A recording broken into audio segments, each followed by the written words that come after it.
Hi, everyone. Welcome to the Inside Story podcast, where we take you behind the scenes of building diverse businesses and becoming a successful entrepreneur.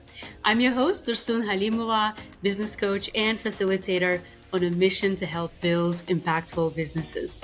Today, we are taking a sneak peek at Vestis Labs, which is a Luxembourg-based startup helping fashion brands to work more efficiently and sustainably by leveraging technology. They help brands reduce their waste, their cost, and time in developing their collections by using 3D technologies and automation. And my guest today is Fonny Bunjamin, who is the founder and CEO of the company.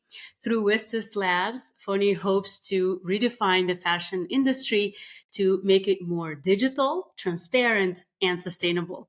Fonny, it's great to have you on the Inside Story podcast. Welcome. No, thank you very much for having me today. Very excited.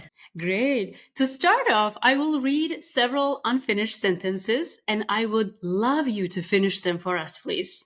Okay. The first one, being an entrepreneur means Making an impact. building an impactful business requires Strength, resilience, and agility.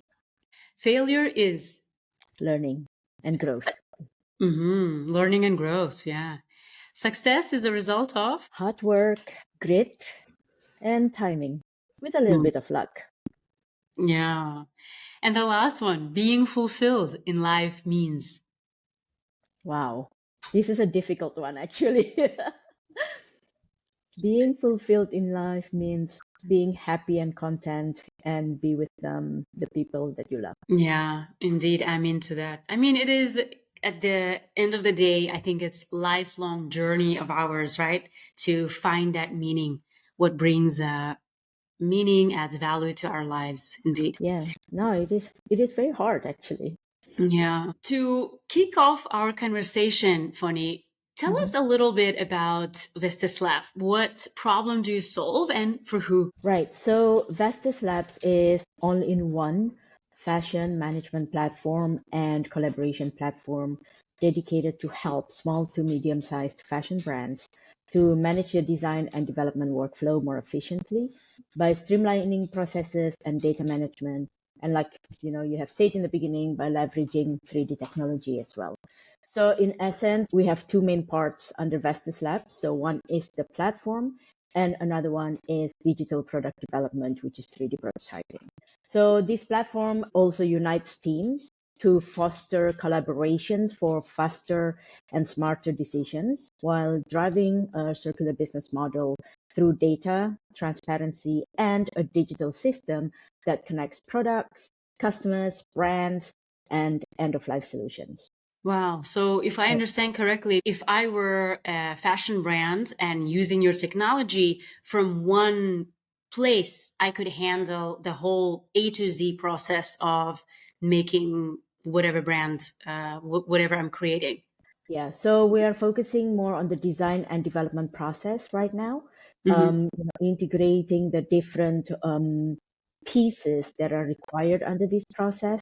And we can also provide the digital prototyping service, connecting the people that involve the different teams, internal and external, on the same platform so that they have one source of truth, increasing the efficiencies and also accuracies. Yeah. Amazing.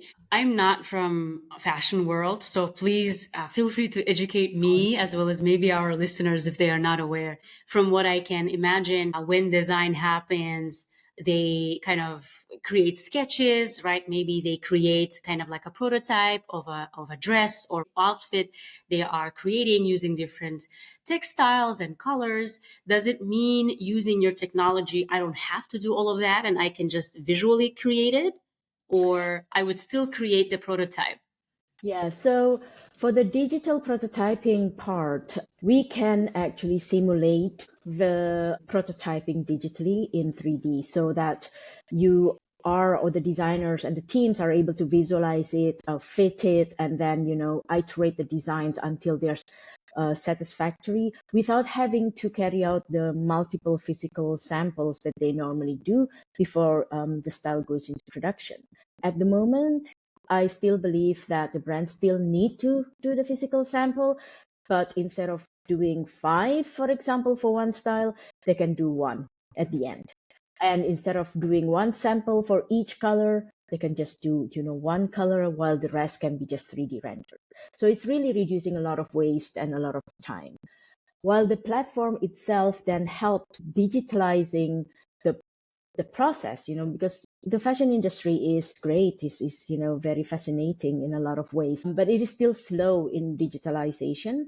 So much of the industry still relies on fragmented tools, manual processes, and so forth.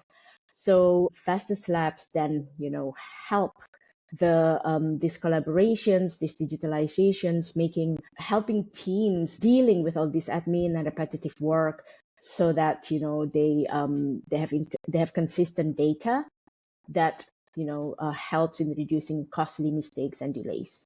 I see. And are you working with specific brands or specific sizes of brands and locations, I don't know, based in Europe or worldwide? Yeah. So the geographic location is not really like there isn't really a boundary for us. At the moment we are working with brands in Europe and also in the US, but we are targeting mostly to the small and medium-sized businesses. Our solution is geared towards this kind of size of brands. The reason is we feel that there are limited digital solutions out there that are geared for this size of brands. And this is, very important because more than 95% of the fashion industry in Europe is actually made of SMEs. So most of the time, the solutions that are out there are not really affordable, for example, or accessible for these brands of these sizes.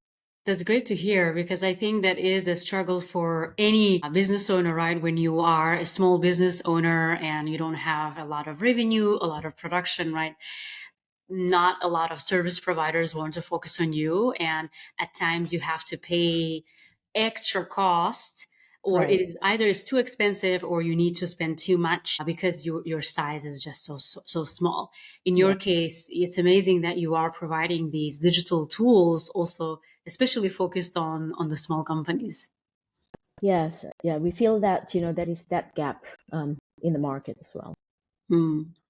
And going back to your background, you have academic background in finance from the US and also in fashion from Milan. How has your background in finance influenced the way you approached building Vestis Labs? I think quite a lot. My background in finance gave me a strong business foundation in understanding value creation, efficiency, and risk management. So all these are, to me, very important components of building a profitable and sustainable business model. I think in finance, it's all about maximizing return while minimizing risk or minimizing unnecessary expenditures, managing also potential risk in the horizons. And I brought this mindset to Vestis Labs, not only in the way that I operate the business, but also in designing the platform that provides this kind of clear value and mindset for the users who are, businesses themselves, how to create value to the clients without unnecessary complexity, or thereby helping them to reduce the time, or not waste a lot of resources, or be resource efficient, so to speak. And for our listeners also kind of to understand, you did start your professional career in finance and then you transitioned to fashion. Can you share maybe briefly what brought you to fashion and instead of pursuing a career in finance, which is, some people might argue, very well paid and could be a stable career path to follow? Actually, I've always been fascinated by the fashion industry since I was very young. So I've always wanted to be, in this industry. I wanted to be a fashion designer actually when I was young. But, my family was like, no, like you need to have a more stable degree, art, especially coming from an Asian family. Art is not the real degree, so to speak. So, Yeah. so I decided to do finance and, work in the finance industry for about 5 years or so. But I've always believed that, I need to be passionate in whatever I do. Work is very important to me. It's a big part of my life. So I need to like what I do. And I still had this burning kind of, how do you call it, desire to work in the fashion industry. So I quit my job and pursued a fashion degree. And that's how it all started. Amazing. I think this is such a great story to hear for a lot of people, because there are obviously, I think, a lot of people who are stuck in careers that they don't like. And maybe for some of them, they think, oh, it's too late for me to make the shift and transition to something new. Right. And you are a living example of that. It's never too late. And if you are not passionate about what you're doing, or if there is something else that you're more passionate about, why not pursue that and try your luck, right? Yeah. Amazing. At least give it a try, if you're really passionate about it. If you don't know what to do, then that's a different story. Yeah, no, exactly. Vestis Lab is not your first company. Before Vestis Labs, you also started two other companies. One, Mini Outfitters. It was an online childwear outlet. And Yes. another one, Preta King, a restaurant, I believe, right? It was For a food court outlet, fast food type of uh-huh. business. Yeah. In Indonesia. Yeah. So what were some of the key learnings from these two businesses that you found before? What were some of the key learnings that you have brought to Vestis Labs when building this company? Okay. So to me, I think the main or the most important learning is that building a company or building a venture from scratch is very, very hard. It's very challenging. The risk of failure is very high. Going through this, two businesses, I think it has taught me to navigate these ups and downs, and also to make me realize that, you really need resilience and agility to be able to go through this. And most importantly as well is the strong sense of purpose, right? Because, when things get tough, there needs to be something that really keeps on pushing you. And for me, it's deeply connected to the passion that I have and the belief that I have in whatever I'm doing. And, for Vestis Labs, it's really that vision that that I have for Vestis Labs. So that is very, very important. The sense of purpose that, fuels you to keep going when things get tough, to keep moving. Another lesson that I think is really important is to listen to your target market, so that you can quickly adapt when things change, because customers are fickle. The market keeps on changing. Things move so fast, especially in the fashion industry, right? So being agile is so important. It's not just a strategy, it's a survival skill. So you have to keep on reprioritizing, refining your approach as you go along, and keep on being agile. Indeed, these So are such a core skills to master. yeah, And it's yeah, great that you had that kind of previous experience to learn and develop these. yeah. I think there is one more thing that I just want to touch on, if you don't Yes, mind. please. It's really, like really being able to realize when to stop. Mm, Like, because I think that yeah. is this is one of the most difficult things, right? When I was going to stop Mini Outfitters, it was a very difficult decision for me.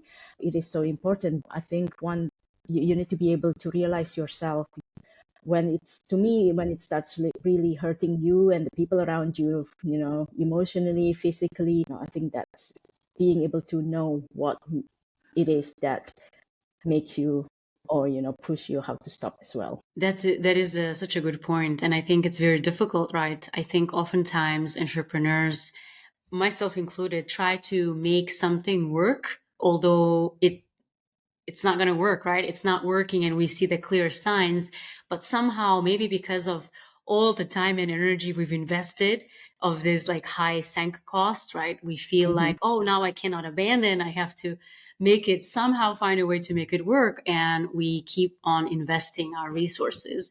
Do you think that also has to do with kind of personal acceptance of like, oh, I've failed to make this work? Yeah, it could be. Yeah, or I mean, it sounds contradicting in a way, right? I just said, oh, you need to be resilient, but you need to know how to stop. It is contradicting, but at the same time, it is true, right? I think it's not the personal acceptance on that you have failed. I think for me, it's like the personal acceptance that you have tried everything that you can, Mm-hmm. that every opportunity or every way there is, or you believe everywhere there is, and still not working, and it's really hurting you and the people around you, then you stop. But if for me, the resilience comes is that if you believe that there's still a way, that there are things or ways that you haven't tried to make it work, and you still have the strength to do so, you need to keep on going. I see. Okay, that's a good point to emphasize the difference. Yeah. Have I done everything in my power to fix this or to grow this business? Yeah. Great. And touching upon now on pivoting moments, right? Since you've launched Vestis Labs, have you had to pivot or make any significant changes? And if yes, what drove those decisions to change? Yeah, I mean, definitely, we have made several adjustments to the initial business idea. We were really focusing on the 3D before, but then we reprioritized this to make sure that the platform is easy to use, and and so forth. So we have made a lot of adjustments, and most of them are driven by demands, by consumers' demands. The people that we spoke to, and the research that we've done, the market really determined the direction, so most of the time. So we are just responding to the shift in this market demands, and also market readiness to emerging technologies, for example. But what I can say is that with all these adjustments that we've made, we have not changed our vision.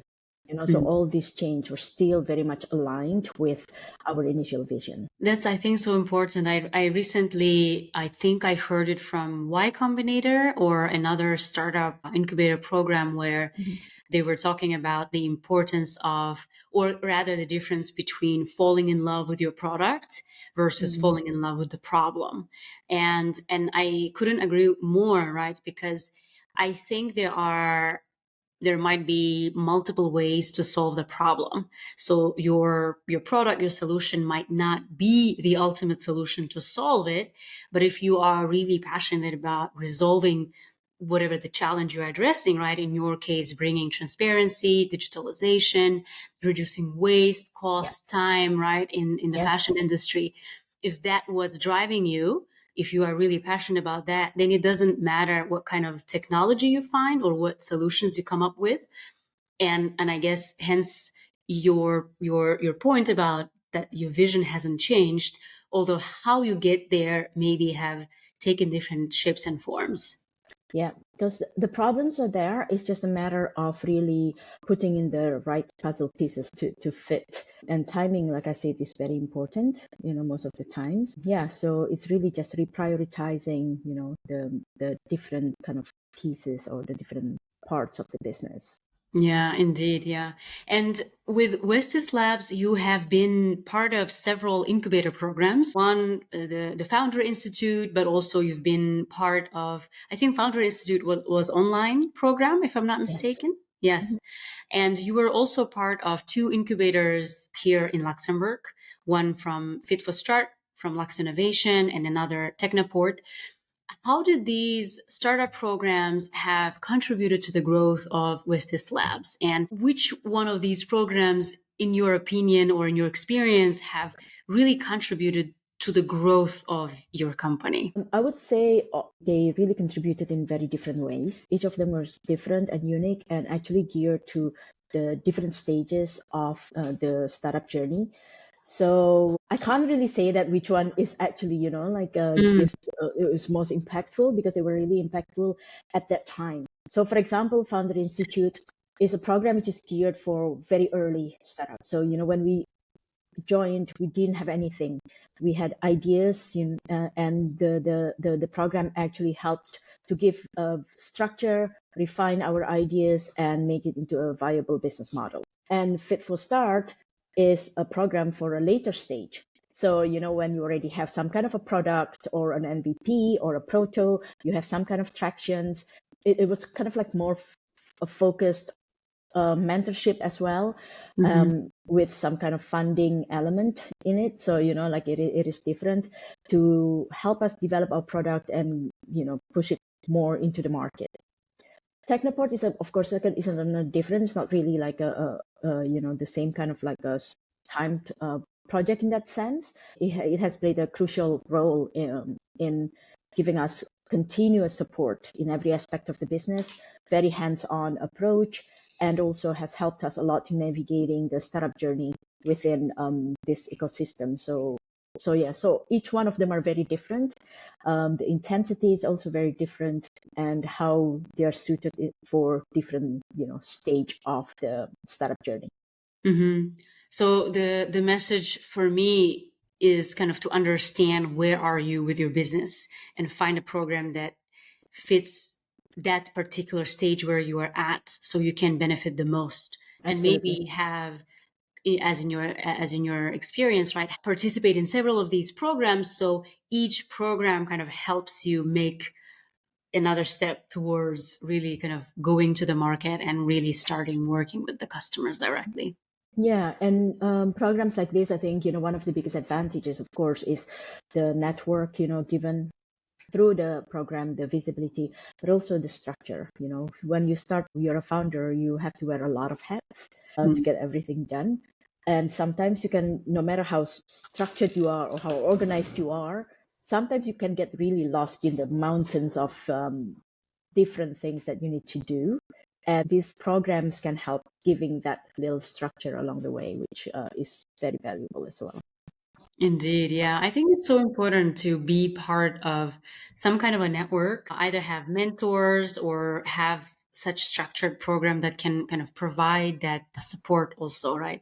I think oftentimes for a lot of founders, especially if it's like a one person founder, right? Like it's very difficult. It's such a lonely experience, and it is very challenging experience. And to be able to benefit from these programs and connect to other entrepreneurs, I think is also a great help, especially in the Absolutely. early stages. And talking of multiple hats, right? Wearing multiple hats throughout your journey, both at Vestis Labs, but also in your previous ventures, you have worked with co-founders, but ultimately decided to part ways.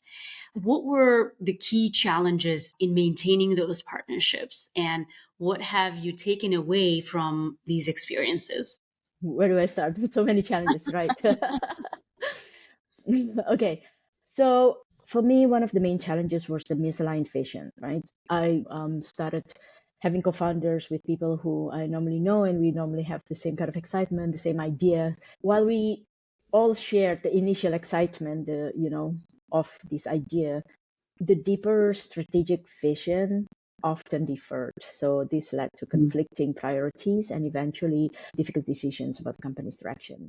So that is, one of the biggest challenges, right? And another key challenge was the expectations around what it takes to start and sustain a startup business. I've already mentioned this. Starting a venture is hard, is a struggle with high risk of failure.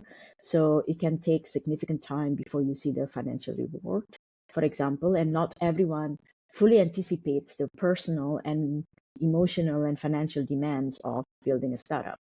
And this could be difficult. It's very, very hard to find people who share the same idea, same passion, same vision, same risk tolerance. It is really not easy. And yeah, from these experiences, I learned the importance of clearly discussing these long-term goals and financial expectations, risk tolerance very early on in the startup journey. Indeed, it's very difficult to find people who you align, as you pointed out, on so many levels, right? There's Yeah, so many things that you have to be aligned on, and but also even the fact of like patience, right? Like, are you patient enough? Do you have the financial stability to be able to afford not paying yourself for a year, for 2 years, or however long it takes? A lot of the founders I had on this podcast, they were unable to pay themselves for quite some time. yeah, Although they were paying their team members, maybe they've hired people, they were paying yeah, them, but unable to pay themselves or afford on going on vacation, right? Working for years without a vacation. And I think sometimes we tend to underestimate the Absolutely. costs, right? What does it actually take me to build something ground up? And I think the initial excitement, the enthusiasm, maybe kind of misleads some of us to think that, oh, it's going to be great.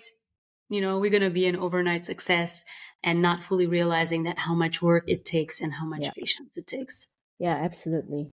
Looking back, what were some of the most challenging aspects of building Vestis Labs that you initially underestimated? I think it's actually establishing trust and credibility in the market because, I mean, I have spent a lot of years working in the fashion industry, and my team members also. We have a team member who's been working in the fashion industry for like more than 30 years, but still, it is not enough. As a new business, as a new platform, gaining this trust of clients and stakeholders was very, very important, but really definitely not easy. It requires consistency, proof of value, strong reputation, all of which takes a lot of time to build. And so this is, something that I underestimated, the patience and the persistence required to truly earn that trust and credibility. Also, marketing, right? So reaching our target audience effectively, conveying our value proposition, our messaging, finding the right channels. All these are trying to resonate to our audience. All these are very, very hard because marketing is not just about increasing visibility or increasing awareness, but also about establishing this genuine connection. And it took more time and resources than anticipated. And in this day and age, I mean, as a business owner myself, I can relate to the challenge of building this visibility and credibility. Yeah. There are so many other businesses doing something very similar like you. How do you stand out from crowded marketplace? And I think, unfortunately, most markets you go to, they are pretty crowded, right? Yeah. It's rarely the case that you walk into a new place and you're the only player. Mm. So indeed, it requires a lot of time and resilience, and as well as like just kind of keeping at it, right? Yeah. Being And patient and keep at it. yeah, making a lot of mistakes and trial and errors, all this. And yeah. All right, Fonny, thank you so much. This has been such an insightful conversation. I have one other question that was left for you by my Okay. previous guest. They left this question without knowing who they are leaving it for. The question reads, what does it take to be a successful entrepreneur? Wow. What does it take? I think, like I said, the passion in and the belief, the strong belief in what you want to do in your idea, the grit, not giving up in the first or second or even third challenges or mistakes.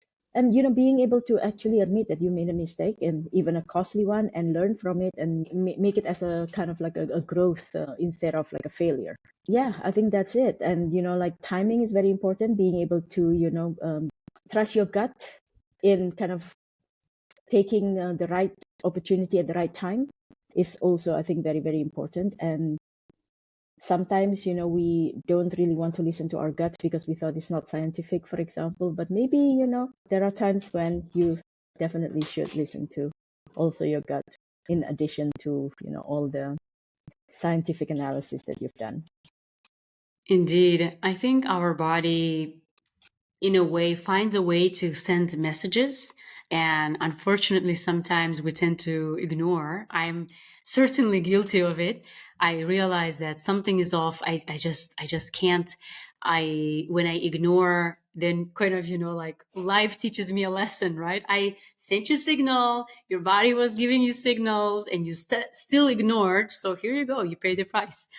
Sometimes, yeah, these learnings come at a high cost, but I think it's so important to be able to be attuned with your bodily sensations and to see how your body reacts. I think oftentimes when we have to make very important decisions with potential big consequences, I think if you just manage to listen, your body will also kind of send you signals what is the right way to approach the given situation. Yeah, and I do believe that, this kind of gut and reaction comes with experience that you have had, right? Your body accumulates all these experiences Hmm. within your domain that is giving you signals because, your body or your brain remembers these experiences.